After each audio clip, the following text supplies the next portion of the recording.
Hi, this is Wolfgang from Sensors, and we like to talk about the MagDrone R4 today. Some years ago we started with the first product for aerial surveys. That was the MagDrone 1. The MagDrone 1 had only one sensor hang on a cable below the drone. That was good for some surveys, but it created a very unstable sensor that is hard to control in terms of swinging from left to right, especially when you turn with the drone. So that was not the ideal solution. For this reason we came up with the MagDrone R3. That already had two sensors put into a rod with 1 meter distance. It was that product. That was better, quite lightweight, and we could directly install it to the landing gear of the drone of our clients. This product was very good for exploration surveys, wherever you don't need that high resolution of the ground, but you need precise data. That was the perfect solution for that.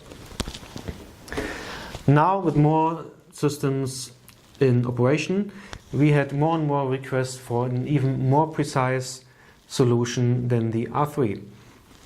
That way we came up with the MagDrone R4 that I will show you in more details in a second.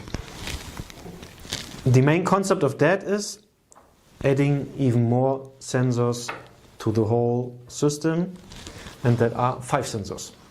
Those 5 sensors have different spacings in between and allow a very high resolution survey of a whole area. The main advantage of the R4 is that it comes with 5 sensors in a foldable sensor tube. That means that we do have a base distance between sensors of 50 centimeters.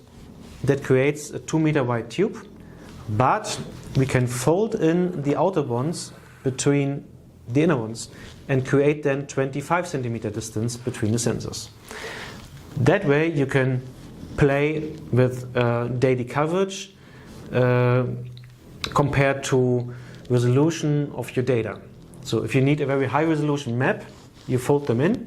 If you need to cover more area in the same time, so that means you fold them up and have a 2 meter wide span of your system. This setup for storing it and transporting it, creating the setup for 25 centimeter distance between the sensors is that setup. Making it even wider means we are folding up the outer tubes that way and creating our 2 meter wide setup. Compared to the R3, makes us as double as efficient as the former one. In terms of power consumption, we are using standard batteries that you can also use for your drilling machine. So you just plug it in here, and as soon as the unit is ready, it will give a tone back to you. Now the unit is ready and could start to record data in the field. We also have an antenna here that is used for a Wi-Fi hotspot that this unit will open up. So we do have a server here running and organizing everything that has to deal with the operation and configuration of the device. And you can access that server with any smartphone, laptop or tablet that has a Wi-Fi connection. The GPS could be a separate one that you need to attach to the drone, or you can also connect the drone GPS to our device via a serial connection. We also have altimeter here and there installed. That means we take our own height above the ground. That is important later on when you process the data and you need to calculate a depth of an object in the ground. The whole unit has a weight of 3 kilograms and comes with 2 batteries, a charger and our MagDrone data tools software to download the data and export the data into other formats to be processed with our own software or with your own software or any GIS system that you might have. So, okay. Meanwhile, the MagDrone R4 is released to the market and is already delivered to first clients.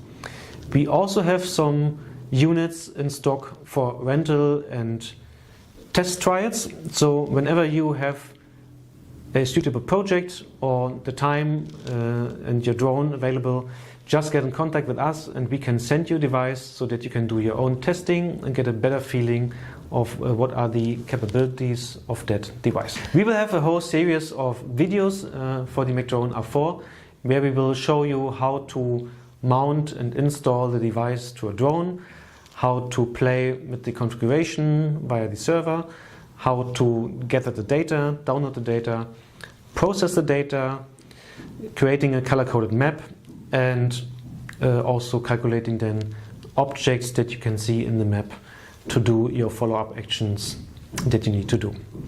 Thanks for watching that video. Have an eye on our YouTube channel, on our website, and stay tuned for the next videos. Thanks.